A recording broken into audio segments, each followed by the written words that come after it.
Ju lutem uluni. Miratimi i proces verbalit të seancës plenare do shpërblehet me ditë të bardha.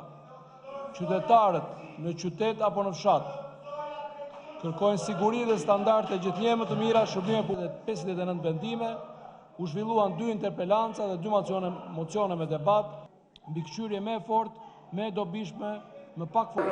Koleg deputet, uluni. Uluni të bashkënderuar koleg deputet.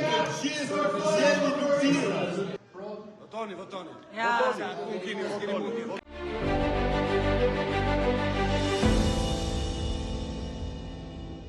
Pra gjithë tema e debatit që ka dashur opozita ti imponoj shumicës qeverise, shumicës parlamentare, ka qenë që të shqyrtohet kërkesa e SPAK-ut për heqjen e mandatit të zonjës Ballukut, numri 2 të qeverisë. Kreshnik, kjo procedurë që po bëhet tani në parlament, do në që kërkesa mund të ketë mbi 1 muaj që është paraqitur, është një procedurë teknike normale, apo jemi në rastin do në që kjo shumicë qeverise është duke e blokuar, duke e penguar institucionin e akuzës? Procedura nuk është normale, është jashtë normales, por edhe rasti është sui generis. Pra nuk kemi të bëjmë me një rast i cili ka ndodhur më parë. Tani do thoni ju pse nuk ka ndodhur më parë. Sepse nuk ka ndodhur më parë që të ketë pas një kërkesë për pezullimin e një ministri apo zëvendës kryeministri nga detyra me vendim gjykate dhe çështja të jetë në gjykatë kushtetuese. Dhe që kjo të përdoret si një argument që për sa kohë çështja është në shërtim gjyqësor, atëherë ne e zhvendosim shërtimin administrativ, shërtimin parlamentar. Dhe këtë nuk e them as pak për justifikim. Unë jam nga ata që kam thënë që duhet të bëhej me zgjidhje politike. Mendoj që çështja nuk do shkonte në mas arresti me burg. Jam nga ata që i mbetem i mendimit që arresti me burg është gjithmonë një mas ekstreme, e cila sidomos është ekstreme kur flasim për njerëz të moshuar si Berisha, për gra si Monika Kryemavi, Belinda Balluku, pra për gjënim femër, dhe mendoj që duhet ketë masa të tjera. Sigurisht që kjo erdhi si pasojë një përplasje pushtetesh, mes pushtetit gjyqësor dhe pushtetit ekzekutiv. Që do të thotë për sa kohë pushteti ekzekutiv nuk pranoi një masë më të lehtë ndaluese, pushteti gjyqësor kaloi në një masë më represive, duke thënë ju nuk ju pëlqen kjo pezullimi nga detyra, atëherë po kalojmë në një masë arresti me burg. Dhe çfarëdo që mund thonë ata që janë pro apo kundër, një gjë nuk mund të thonë. Që kjo është një çështje e paprecedent. Pra deri më sot nuk kemi pasur një praktikë të tillë. Çfarë do ndodh? Në bindjen time, kuvendi do të argëzojë kërkesën. Dhe nuk e kuptoj arsyen, domethënë, nuk e kuptoj. Unë e kuptoj, po ata po e bëjnë. Pra asnjë lloj mase nuk do pranoj, të lejoj. Nuk do e pranojnë sepse presin fitoren në gjykatë kushtetuese dhe mbi fitoren e çështjes gjyqësore në gjykatë kushtetuese do arsyetojnë vendimin e komisionit parlamentar për të lexuar kemi 2 data, në 22 kemi gjykatën kushtetuese dhe në 28 kur është caktuar seanca parlamentare ose më saktë komisioni për zonjën Balluku. Pra, se dikush mund thotë e di Kreshniku. Kreshniku e di si pasojë kronologjisë së ngjarjeve. Pra, fakti që e shtyn për shkak se presin përfundimin gjyqësor dhe vendimin e gjykatës kushtetuese, më bind profesionalisht që parlamenti, komisioni i mandateve do arsyetoj vendimin, referuar vendimin gjykatës. Edhe kushtetuesja do ta ecë poshtë SPAK-ut. Ata mendojnë që do e fitojnë për çështjen këtë. Do se vajte nga 24 e 28. Nga 22. Nga 22 e 28 ai bie që kushtetuesja është e sigurt që ecë poshtë. Nuk e di unë është e sigurt. Ata presin që të kenë fitoren. Mund ndodhi e kundërta apo polish. Po. Përjashtohet si... Ama si jurist, Një pyetje, po unë e di, se i kemi të gjithë. Po, Poli. A janë të njëjtat, a kanë lidhje këto të dyja, ajo seanca në kushtetuese për masën e parë që ishte... Jo, nuk kanë lidhje. Aja, unë e di se janë dy vija paralele që s'bashkojnë, apo politikisht e një Rama i bashkojnë. Unë them, si jurist, jo, nuk kanë. Po, pra. Jo, këtu ka i problem nëse mund të vazhdoj pak. Pjesa e parlamentit, dhe para kemi një parlament i cili ka cedu ndër vite dhe vazhdon, sidomos kohët e fundit, është në nivelet, mendoj, më të këqija historike për demokracinë dhe për legislativin dhe për debatin parlamentar. Shohim skena gjithmonë më të turshme, pa diskutim, pa debat, thjesht me disa kartona që ngrihen, si robot nga deputetet e kuvendit dhe nuk i jepet mundësia që të bëhet një debat i mirëfill parlamentar dhe me opozitën, pavarësisht kush opozita është. Kjo është një problem i madh. Tjetra, në moment që kemi një kërkesë dhe gjithë klasa politike e ka thënë me forcë, sidomos kryeministri Rama, që nuk mbështet njerëz të korruptuar ose që kanë akuza fillimisht nga prokuroria e posaçme, të cilën ai thotë që e ka krijuar vetë, tashmë del në mbrojtje hapur të një ministri të saj, të tij ose të zënës kryeministres, e cila akuzohet për vlerat të mëdha paraje. Dhe këtu standardi i drejtësisë, duke parë Shqipërinë, që në Shqipëri janë dënuar njerëz ose janë arrestuar njerëz më saktë për vlera qesharake, për çështje qesharake, energjie, ndërtim paleje etj., arrim që parlamenti ose një pjesë e madhe e parlamentit, shumica parlamentare, të mbrojë një politikan të saj thjesht vetëm për faktin se ka fuqinë dhe ka mundësinë ta mbrojë. Dhe këtu dalim dhe të ato lidhjet që diskutuam të ambasadës amerikane pse flet kundër qeverisë shqiptare. Rast tjetër që ta vazhdoj. Ti e njeh aty brenda në parlament. Janë brenda afateve me këtë datën 28 të shtyrit, janë brenda afateve të se unë e janë brenda ata me afatet. Është tjetër politika.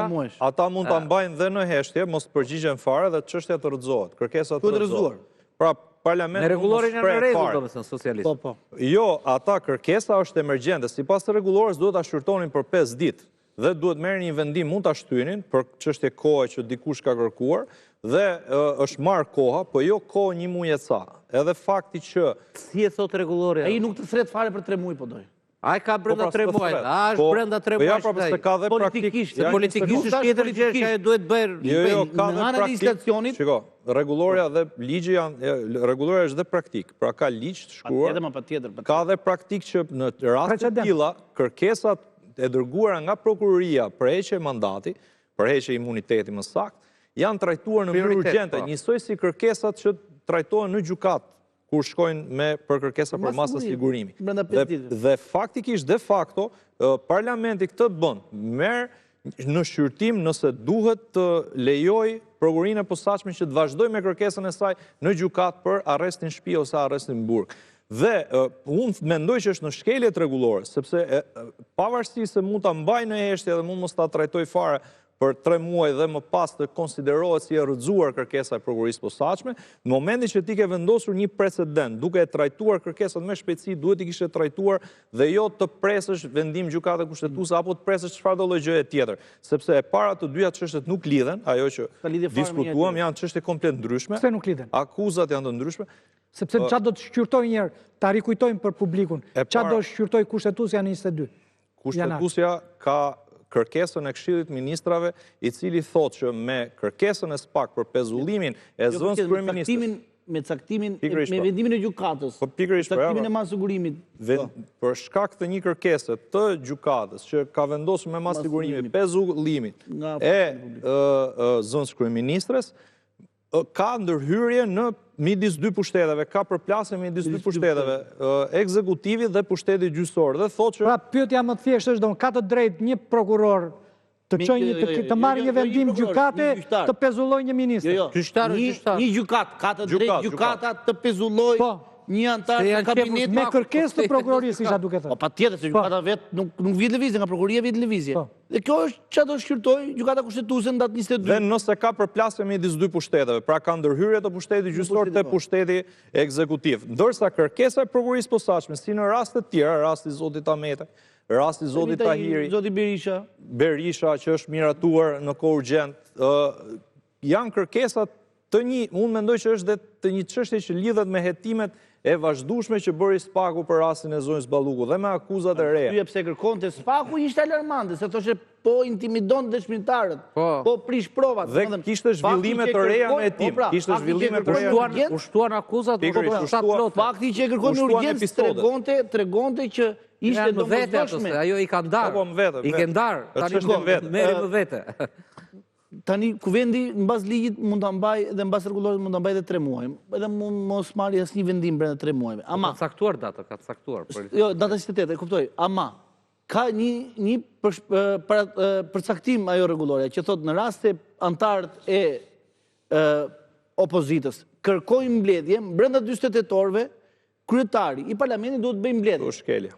Dhe ai me kërkesat e vazhdueshme të opozitës nuk e ka zbatuar këtë parashikim të rregullores. Në këtë moment, kjo quhet vepër penale shpërdorimit e detyrës. Dhe opozita ka bërë kallëzim penal për Niko Pelleshi. Mbledhje kanë bërë ata, më duket.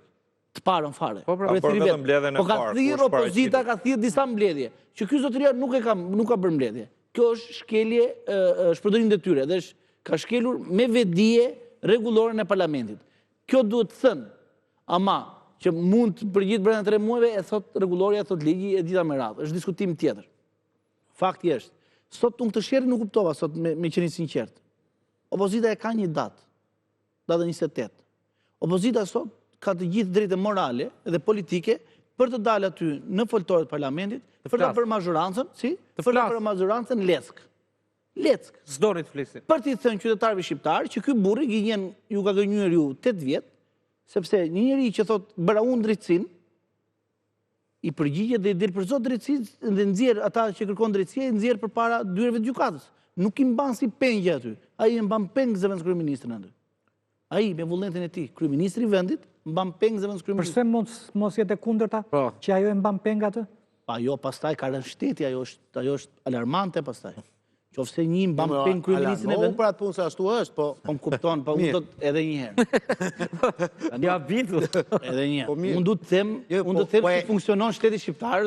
Po jemi jo thjesht po e laton fjalin, po mos u bëj kaq normal. Edhe një herë. Unë po të them. Ai ka dalë dhe i ka thënë qytetarëve shqiptar që Spakun dhe GKK-on e mbaj unë, se po tjetë për këta këta e shkrin, apo jo? Po. E ka thënë këta. Po, fiks ma, e ka bërë ai atë. Po, pra, e kam bërë unë, thëtë e mbaj unë, se mbani mend ju në janar shkurt të 2025, sta erdhi Trumpi, tha i vuri kyçin Spaku. Po, ja, e mylli ta. ka bërë Amerikanët. Për Trumpi tha ikën ushtarët. Ikën ta. Vetëm unë jam Amerikan nga Spaku tha. Tekstualisht. Edhe unë jam tha që e mbaj. Edhe dolën gjithë atëre, iku, mbyll, se Trumpi mbylli USAID-in, mbylli këtë dhe mbyll dhe Spaku. Se dolën gjithë, u bë festë kombëtare këtu. Problemi është që opozita, këtë du t'i dali dhe t'i thotë qytetarëve që ky zotëria është armiku me egri Spaku. Edhe kjo është me veprime. Ai është i vetmi person, është i vetmi kryeministër, është i vetmi politikan që me vullnetin e tij të hekur ka ngritur një komision parlamentar për të goditur Spakun. Ai ka ngritur komision parlamentar, zotëri. Komisioni Xhafaj. Për ta goditur. Ai po bën ndryshime në kodin penal për të hequr kompetencat Spakut, jo për të hequr bazën materiale. Çfarë ndryshimesh? Si? Çfarë ndryshimesh? Përdorimin e detyrës. Do të heqë disa vepra me korrupsion. Si kjo është përdorim detyrës zonë? Mos flasim shumë në mënyrë telegrafike. Është vepër penale, o zotëri. Se do hiqet vepër penale që është përdorim detyre dhe parashikohet në kodin penal. Ja hiqet Spakut, se s'është shumë e rëndë gjoja. E kupton, po në tani do hiqet, nuk do jetë më vepër penale. Nuk është më vepër penale, është përdorimi detyrës. Administrative. Është administrative, mund të marrësh një job, domethënë. Mas nga titullari, ke bë gabim. Po. Domethënë ka dhe juristë që mbështesin këtë, se kjo është filozofia e drejtës, është diskutim tjetër. Po nuk i takon ti kjo punë. Nuk i takon këtij kjo punë. Prandaj po të them që kryeministri me mazhorancën sot janë armiqt më të përbetuar të Spakut.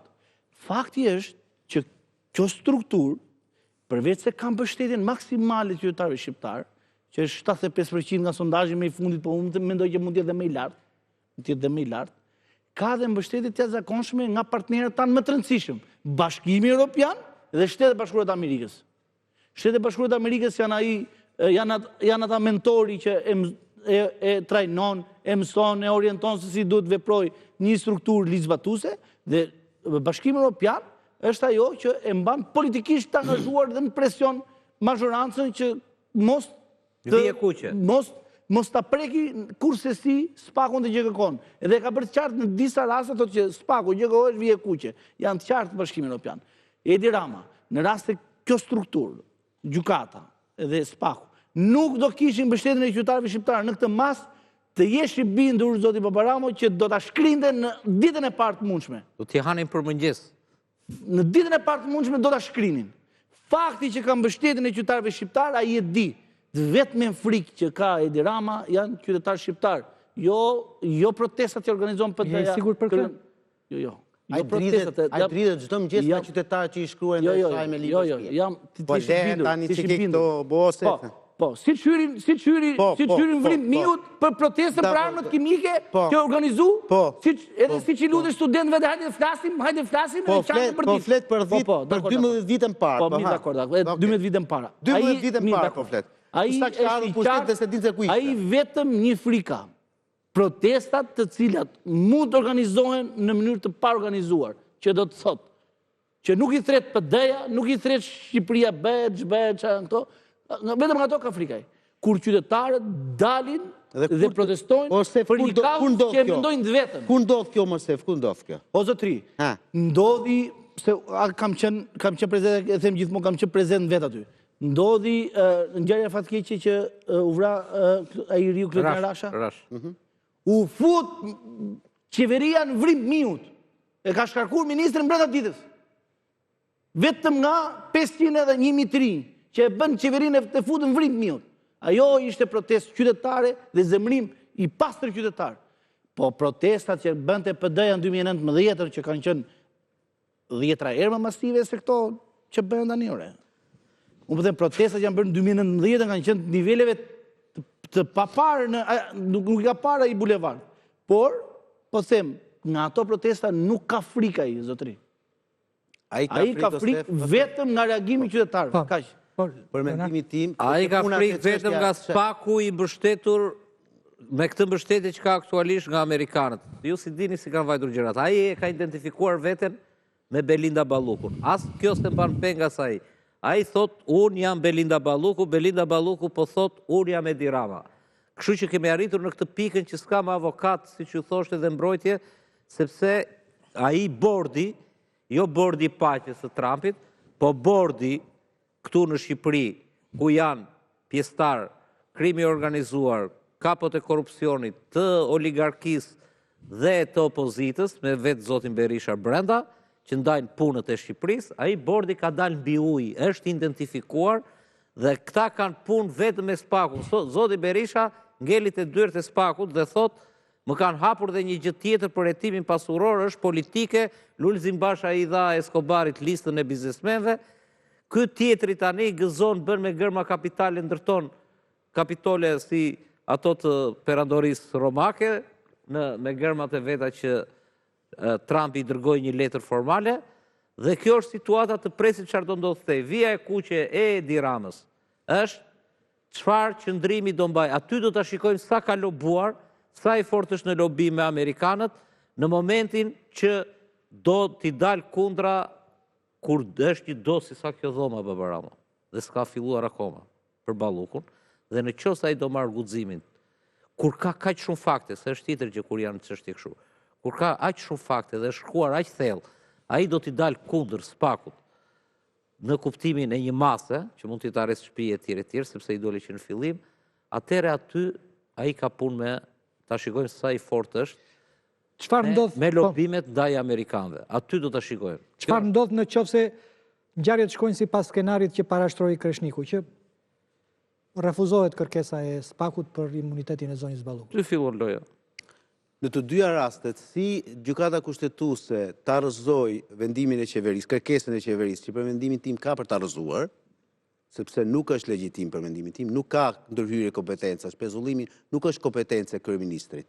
Nuk ekziston në asnjë pikë, as rregullore, as VKM, as ligj, që kryeministri ka kompetencë pezullimin e një ministri apo jo. Pra, kur ti nuk e ke një kompetencë, nuk kam se si ta ke marrun. Ti se ke, çat ka marrë. S'është pezullim. Kam kompetencën e emërimit. As të emërimit e ka, po do të shkoj te parlamenti dhe tek presidenti. Emërim dhe shkarkim ka, jo pezullim. Po pezullim nuk ka. Dhe në momenti kur ti nuk e ke një kompetencë, çat ka marr. S'ka marr as edhe një gjë. Iku kjo dhe por edhe si kur të ndodhin e kundërta, sepse aty ka filluar një lobim i jashtëzakonshëm. Dhe u pa qëllim përpara 2-3 javësh, doli një lajm nga Spaku që kemi filluar një hetim edhe ndaj anëtarëve të gjykatës kushtetuese. Sepse edhe në fund ditës dhe Spaku po bën lojën e vet.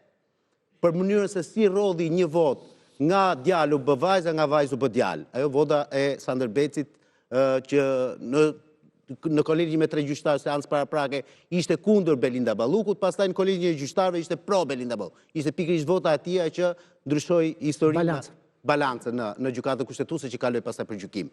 Pra kjo edhe fakti domethënë që një nga anëtarët e gjykatës kushtetuese atë vendimin e kolegjit gjyqtarëve mund mos e ketë firmosur në gjykatën kushtetuese po diku tjetër. Pra edhe kjo ka qenë një histori. Por kjo më tepër për mendimin tim unë e lexoj se edhe një lloj lufte gati politike, sepse edhe Spaku në këtë mes është i detyruar që të bëjë një lloj politike pa çka se është organ akuze i drejtësisë. Por në të gjitha rastet Baba Ramo, unë mendoj domethënë që Edi Rama nuk e mbron dot Belinda Ballukun. Pavarësisht se edhe një herë po e them, Edi Rama bashkë me Niko Peleshin kanë kërkuar, kanë bërë avokatit të Belinda Ballukut. Në qoftë se avokati Belinda Ballukut në mbledhjen e parë të komisionit mandateve kërkoi 10 ditë kohë për shqyrtimin e dosjes, këta i dhanë 30 ditë kohë. Pra këta u bën më avokat se sa vetë avokati. Avokati i kërkonte 10 ditë, këta i thanë jo, më s'dua 10 ditë, do t'japi 20 ty neve, 30. Tash do. E kupton domethënë gjithë. Në të gjitha rastet, unë mendoj domethënë që politikisht Edi Rama nuk do ta mbajë dot Belinda Ballukut, se do jetë një peshë shumë e rëndë për të. Nga ana politike. Sepse, si thuash, është trashur aq shumë zullumi në atë mes, sa që jo do këputet, po do shkërmoqet fare. Në këtë aspekt, loja që ai bën në parlament, edhe sot, kur nuk shkon fare në parlament, po i thotë urdhëro ku e keni kryeministren, de facto, për zonjë Pallu. De facto. Dhe këta nga zëllehen, këta, e kam fjalën për opozitën, e cila në një mënyrë apo në një tjetër, unë nuk e di, ose është e paaft, ose është naive, ose në loj, ose në bord, ose në bord. Sepse nuk ka mundësi që ti të bësh lojën që kërkon pikërisht Edi Rama, dhe loja që kërkon pikërisht Edi Rama në rastin konkret është gjullurtia. Mos bëj unë asë dhe një lloj gjë, mos dëgjoj unë asë. Dhe mesazhi ishte edhe Belinda Tjela. Da, të tregoj, po, dhe ti tregoj njerëzve që e shikoni çfarë opozite keni. Pavarësisht se është opozitë e vogël në numër, po dhe kaq e vogël sa është prapë refraktare, pra është e keqe në mendjen e vet. Pra këta ose janë dhe një herë, ose janë në një lojë të kaparosur me Ramën, ti do bësh të mirë, nuk do bëj të keqin dhe ana sjelltas, ose janë naiv, ose janë ignorant politik, sepse unë nuk arrit do ta kuptoj. Ti shkon në parlament dhe gjëja më kryesore dhe më e mirë që ti duhet bësh si opozitar është po ta çjerr maskën aty. Po i tregoj shqiptarëve se me çfarë njerëzish ke të bësh. Po ti nuk po i tregon shqiptarëve, ti po i tregon shqiptarëve sa vulgar je ti, duke shkuar në parlament. Ata njerëz nuk janë votuar për të shkuar për të bërë shermë. Për shermë le dalin në rrugë. Ora pse shkojnë këta të bëjnë atë protestën, siç e bën herën e kaluar, tani dhe në datë 24, dhe 50 deputet që janë në Baba Ramo të mos lëvizin nga sheshi. Pse ma kërkon Sali Berisha... Po tani 82 vjeçaj, ti në -7 gradë kërkon të rria aty ai. Mirë, e hoqa, ti bëj 49, ta heq dhe Tritani ti bëj 48. Po. Okej? Ka do të jetë të heq në një. I që moshën e tretë. Po i heq moshën e tretë tani. Tani, ma kërkon mua që të vetë sakrifikohem në shesh, po jo këta të cilët me pakta janë rrogtar, me rrogë shumë mirë, me pakta. Me shumëta janë biznesmen me Edi Ramën në pushtet. Pse ma kërkon mua? Datë 24 shko aty dhe mos e bëj proteste në orën 6 të darkë se nuk të vinë dhe asë njerëzit capet ftotit sa se kanë dhe Big Brother në darkë edhe së të vinë në hiqë, se ne jemi dhe popull Big Brother. Ka rëndësit më sasia. Oke, ke shumë drejt aty, edhe kjo ka i dhe shumë drejt. Pra, bëje si që bën këta në 21 janare bërë në orën 11. Në orën 11 e bëri Edi Rama. Dhe gjithë Tirana u paralizua. Ç'se bën ti? Ç'është ky revolucion i heshtur? Ne fitoj me votë. Po ti ke 10 vjet që do t'i mbushësh me një njerëz që nuk fitohet me votë me Edi Ramën. Atëherë si fitohet o zotri? Se je duke u tallu me njerëzit. Ka që thjesht. Vetëm diçka se beteja e opozitës parlament mund duket legjitime, pastaj mënyrat se si opozita qaset për të kundërshtuar Edi Ramën në format e protestës, unë jam dakord. Pra ka të drejtë, por nuk di si ta kërkoj të drejtën. Debati, kërkesa e parë e opozitës parlament është kërkesë për debat normal. Parlamenti e ka humbur këtë funksion.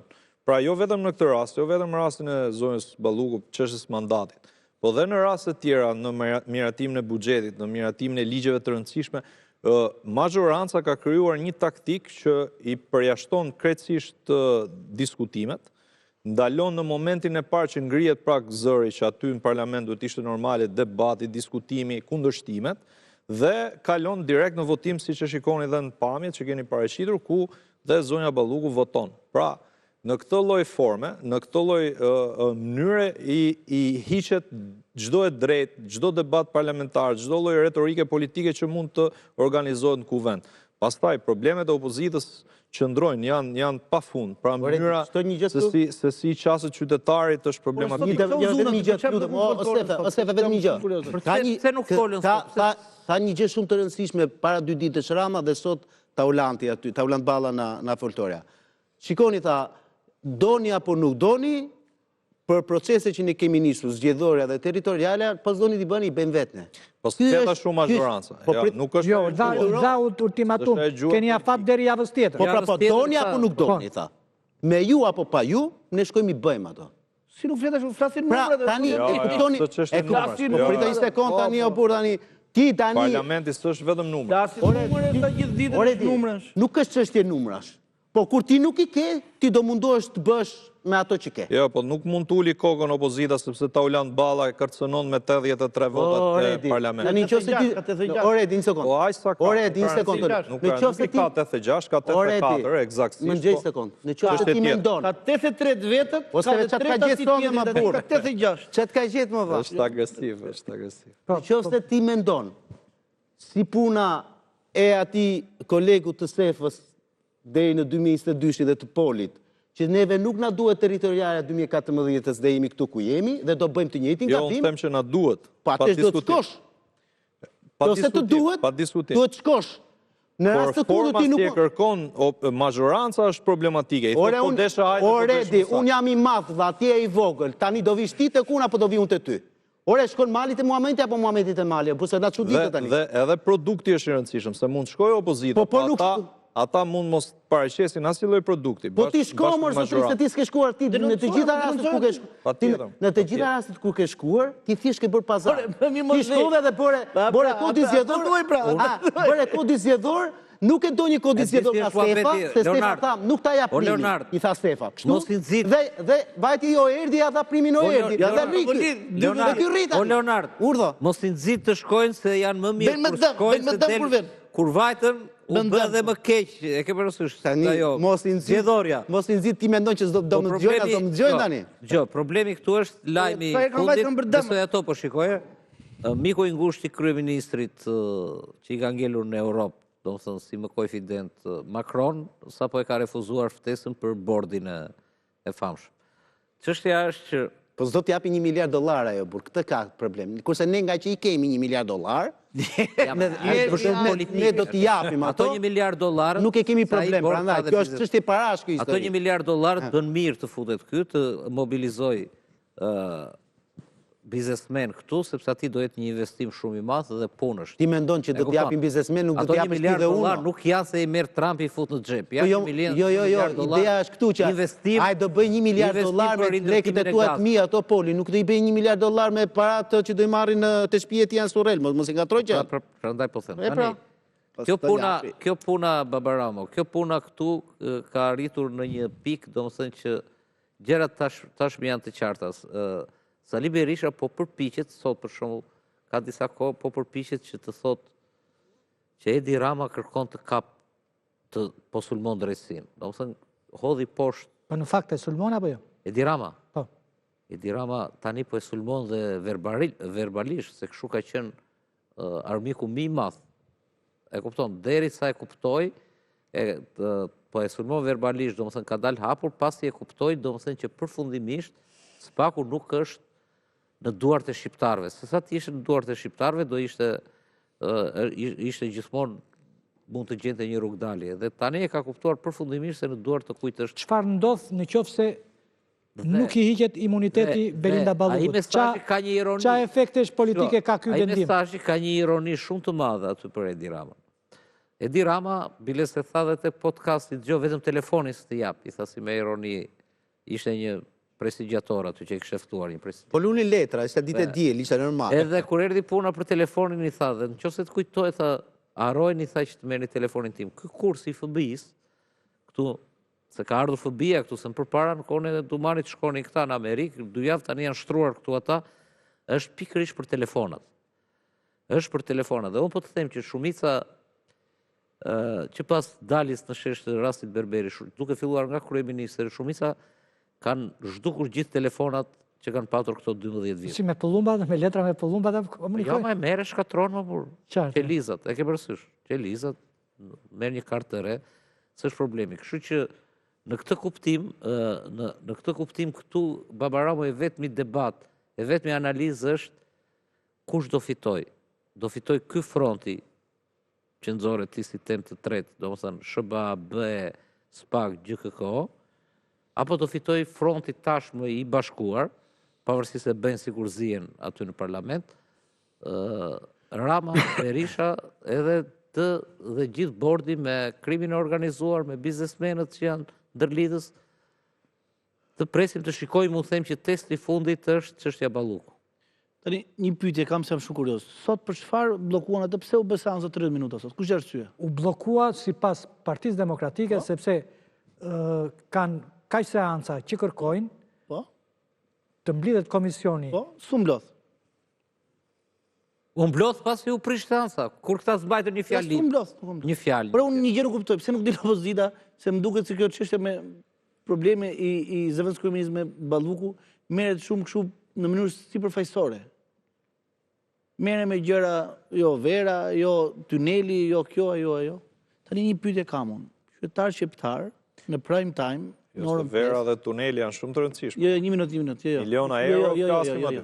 T'ja thot qytetarëve shqiptar aty te ajo, te foltorja e parlamentit, të dalin deputetët e opozitës, me radhë të gjithë nga i parit i fundit edhe të thonë ku janë shkel procedurat, si janë shkel procedurat për zëvendës kryeministrin, kush janë firmat që janë favorizuar, se janë favorizuar, një minutë. Ka dalë nga SPAK-u. Shumica. O të nxjerrin opozita. Të dalin aty o zotëri. Të dalin aty. Të shpjegojnë. Se zëvendës kryeministra nuk duhet jetë në atë post aty. Opozita këtë punë bën, mo lexon çfarë bën SPAK-u, po i lexon me selektiv. Me selektiv. Ti nxjerr gjitha kompanitë. Tani. Kompanitë që i nxorën vetëm 2 media. Kompanitë që u kontrolluan. Sa kompani u kontrolluan për çështjen Balluku para një jave? Leti Marti lexoj. Opozita. Tani, prandaj të dali aty dhe të bëj politikë. Prapë do t'i japi media, prapë do t'i nxjerrin media. Ka gjëzije më. Shko. Që një minutë. Tani, qoftë se ju pretendoni që nuk ka media, që nuk i nxjerrin mediat, unë nuk e besoj. Diskutimi mendoj është ky. Nuk e besoj. Berisha di dhe opozita si mbante shkopin në dorë Suel Çela në Bodrum. Opozita ka, përveç se ka median e vet një herë para punës, e dyta punës, ka portale pa fund, ka media pa fund, edhe po të bësh një analizë. Nuk ka një të vërtet që ngelet pa u thënë. Ja. S'ka ndonjë të vërtet që ngelet pa u thënë. Asnjë, madje amplifikohet. Vetëm ta thuash. Madje shtrembërohet. Po, kur vjen ora, tani unë po të them, opozita do dilte aty sot me qetësinë maksimale, dhe thoshe zonjë ti me që kishte atje. Ti zonjë nuk nderon Republikën e Shqipërisë që je këtu sot. Që je këtu, më shikon mua nga lartë. Për 1, për 2, për 3. Ti zonjë, pse duhet t'jesh këtu në parlament, nuk nderon veten tënde një herë. Se ti sot je marrë e pandehur. E prishën, se patën shansin. Tani, këta tani vjen, pse s'ma dhe mu ti, para 3 javësh, atë që kërkova unë. Kanë hëngë vitin e ri, ka kalu vitin e ri, ka marru gjitha, a i thotë, pse s'ma dhe mu atërë. Pritë se do presim 14 shkurtin. Kur vi ora. Kur vi ora. Tani, unë po të them, sot opozita ka mund një rast të ardhë. Mund të vazhdoj. Se ishte dhe ajo atje. Se ishte dhe ajo, se ajo kishe vajtur. Karshilik. Ajo ju bëj Karshilik. Karshilik, edhe këta tani, këta duhet të denigronin publikisht në sytë të qytetarëve shqiptar, mazhorancën. Sot të ti zotëri, mba në kryet e detyrës, drejton, nxjerr VKM, një njeri që është marrë i pandehur nga SPAK. Po kur e ke mizën në kësul vetë, Këmiz ka ma? Ku ka mize? Nuk e thua dot. Për çfarë? Ka të pandehurat e Po kush e di që ai jep të fiksimi? Kokën e madhe të pandehur dhe opozita. Sikur t'ja jep të fiksimi asaj të nervozoj Belinda atje. Ti t'ja kujton dhe studia të nderet. Që thoshte ndonjë... E ti kujton e nderet. Pa bërë si Edi Rama që i tha Sali Berishës kur me zi, kështu ka qenë situata fix, me Gonigal nuk pranonte, nuk vinte Rama, dhe më në fund vajti Rama. Vajti Rama dhe filloi Berisha mbajti fjalimin e famshëm me Gonigal, ke bërë kështu, ke bërë ashtu, ke kështu. Ai doli pastaj dhe i tha, gjë tha zoti Berisha. Në këtë moment që po flasim ne, tha. Personi Zaj, tha. E kishte fjalën për Zenin. Është bashkë me personin Bëmë duke se që ishte një prit. Jarova inicialet e kishte për Lumneshin. Me personin me inicialet janë nisur tha, nga ujrat, nga kanalet e zezat të ashu, janë nisur drejt zyrës të Lalieri. Do me thënë dhe aty u fik Berisha dhe nuk ishte më me Gonigal në parlament, i ku mbaroj seancë. Sikur Belinda sot që pse ju vajti Belinda sot atje? Unë kam idenë që ju vajti dhe i pa në sy. I pa në sy dhe këta prishën seancën. Ka që thjesht është sepse akuza brenda vetë opozitës, vetë Berisha ka thënë. Apo jo, nga zyra e Ballukun kanë ardhur njerëz, na ka sjell njerëz tek protestë kundër Jonvilis, e ka thënë vetë në emisionet. Tani, unë gjithë diskutimin e kam në këtë pikë. Këta zotrinjt, pse nuk shfrytëzojnë rastet e harta që kanë? Është rast i ardhur. Ti dalësh moralisht superior mbi Ka një çështje më të rëndësishme, zoti Baba Rama. Ajo që ju pyetët. Mazhoranca po merri kosto shumë të madhe politike me mbrojtjen që i bën zonës Balluku. Dhe kjo do ketë pasoja afat gjatë, afat shkurtra për këtë mazhorancë. Pasoja elektorale? Vetëm elektorale nuk kanë ata fatkeqësisht. Mendoj që do ketë pasoja dhe elektorale dhe pasoja tjera dhe një reagim mendoj unë qytetar, pavarësisht sa mund ta besojnë kolegët. Faktet e korrupsionit zonës Balluku janë të rënda. Kush ka lexuar ato pjesë dosjes cilat kanë dalë, që janë publikuar, ose pjesë të masave të sigurimit, ose pjesë të marrjes panderë zonës Balluku, janë episode të rënda. Dhe korrupsioni është i madh, është korrupsioni i cili po fliste e deleguar me punë ambasadës SBA-s. Pra korrupsioni i cili nuk lidhet vetëm me faktin që janë vjedhur parat shqiptarëve, por lidhet me faktet që parat pista të narkotrafikut, të prodhuara jashtë, të gjeneruara jashtë, janë hedhur në Shqipëri dhe nëpërmjet këtij rrjeti pastaj, duke i pastruar ato para, është ndikuar, ka shkuar kjo para me ndikim palishëm te politikan, kryesisht cilët janë politikan mazhorancës, që më pas i kanë dhënë facilitetet dhe mjetet tjera që këta njerëz të shfrytëzojnë këtë kapital apo të ndikojnë Shqipëri apo të bëjnë biznes në Shqipëri. Dhe gjithë kjo çështje është problematike dhe mendoj që situata në vazhdim do jetë e rënduar për mazhorancën dhe do ketë kosto të madhe politike. A do ketë mundësi opozita pastaj ta përkthejë këtë? Kjo besoj që është çështje e opozitës dhe duhet dalin ata ta mbrojnë. Leonard, dhe pastaj Krishnikun fund. Tani, unë me thënë drejten, nuk shikoj as edhe një dritë fund tunelit kur flitet për këtë lloj opozite. Është mënyra, qasja ose leksiku, diskursi i tyre politik, që nuk të bën më as të frymësh, as të diskutosh më për një opozitë të tjerë. Këta kanë gjetur... Dhe donë jemi dakord me Ramën, Ballukun dhe... Po, kjo është fatkeqësia e këtij vendi.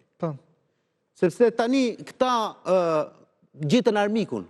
Armikun e kanë gjetur të Ervin Saliani. Ky Saliani është ky person i cili është i lidhur me bajrat e Shkodrës që i bëjnë, është i lidhur ati me Pjerin Dreun, ati në Lezhë, me Suel Çelën në Elbasan, gjithandej, domethënë ky personi që para 2 muajsh ishte i dënuar politik, hero, më thash, tani e bën armik. Dhe në ndërkohë, ata të cilët deri dje i thoshin babi Xenit, apo që i çonin shkresa në SPAK, për kuvendin e 11 dhjetorit apo për shumë gjëra të tjera, sot i ka aty kryetar grupi parlamentar, pavarësisht se ka humbur 12-4 ati në atë zonën e tij elektorale. Pra, kush humbet më shumë, gradohet më lart. Kjo është apologjia e kësaj opozite. Kreshnik, çfarë pasojash politike, po edhe juridike ka në qoftë se ndodh ai skenar që ti the në fillim të pjesës së dytë, pra që refuzohet kërkesa për të dhënë imunitetin e zonjës Ballukut? Shiko, pasojat në politik lidhen vetëm me ditën e zgjedhjeve në kutinë e votimit. Dhe nëse në Shqipëri nuk do ketë një anomali që do të thotë zgjedhjet parakoshme, pra nëse zgjedhjet do zhvillohen rregullisht dhe të paktën 30 vitet e fundit nuk kemi pas zgjedhjet parakoshme. Që nga vitin 1997 jemi 2026, fiks 29 vjet s'ka zgjedhjet parakoshme.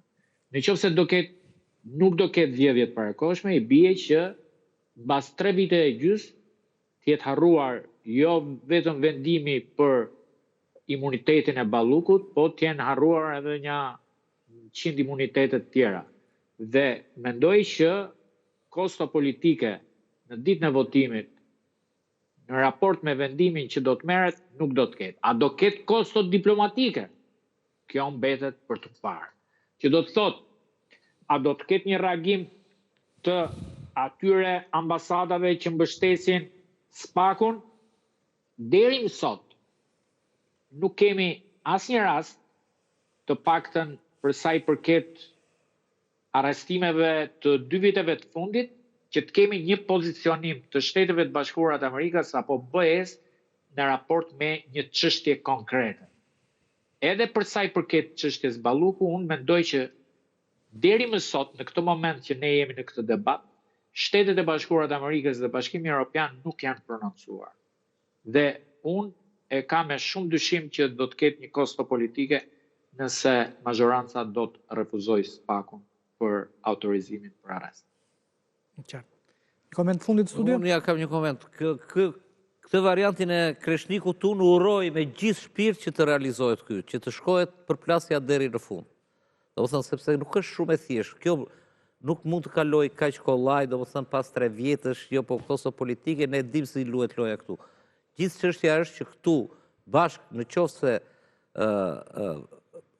Edi Rama merr një vendim, se është vendim politik, grupi parlamentar, shumica në parlament, partia merr një vendim, ku vendi nuk është gjykat. Përballë një dosje që do dalë, sepse do shkojë atje në parlament edhe rrjedh ajo. Edhe do dalë patjetër, po do detyrohen vetë ata, do dalë se do verë në gjykat dhe merr një vendim politik për të mbrojtur korrupsionin e numri 2 dhe të qeverisë të tij përballë një institucioni tjerë, kjo është e pashmangshme një luftë finale.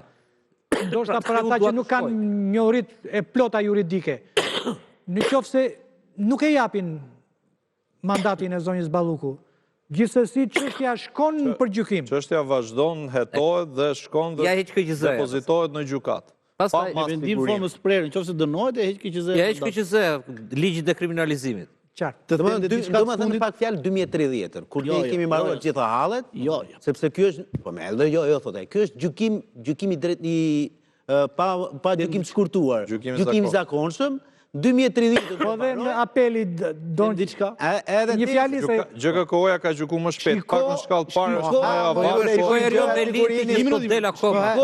parë është ka risk të zgjati disa vite. 2030 shqiptar sa të merruar janë të gjykohen dhe çfarë bëjnë me kërkesa procedurale për të mbajtur zvarr gjykimin. Të gjithë nga i pari i fundit. Kush është në dyert e SPAK-ut edhe GKK-s sot, merren me kërkesa procedurale nga i pari i fundit, vetëm me mbajtur zvarr. Fitoi kohë. Po kjo gjë është më normale më zotri. Sepse je avokat. Ti nuk të shqetëson fakti që asaj ju gjetën 500.000 euro të tubi. Jo, po indriti po flet për drejtësi. Që është kjo histori mo? Dëgjoj. Po ju dhe fajnë avokat. Prekës si avokat. Po se ka të avokat. Unë po vlerësoj kolegët e mirë se bravo i qoftë se është aftësi profesionale. Po të them gjë tjetër. Një politikan që pretendon që s'ka bërë asgjë, pret 1 orë më parë dali para trupit gjykues dhe thotë unë jam i pafajshëm. Nuk është ajo. 1 orë më parë. Edhe nuk i thotë gjykatës ma shty 2 javë, po i thotë ma shty këtu nesër. Vazhdojmë prap nesër derisa ta mbyllim, sepse unë kam dinjitetin tim, jam i pafajshëm edhe duhet ta vërtetoj pafajësinë time për qytetarët. Ky ishte emisioni për sot. Ju uroj të gjithëve natën e mirë. Rishihemi të hënën tjetër.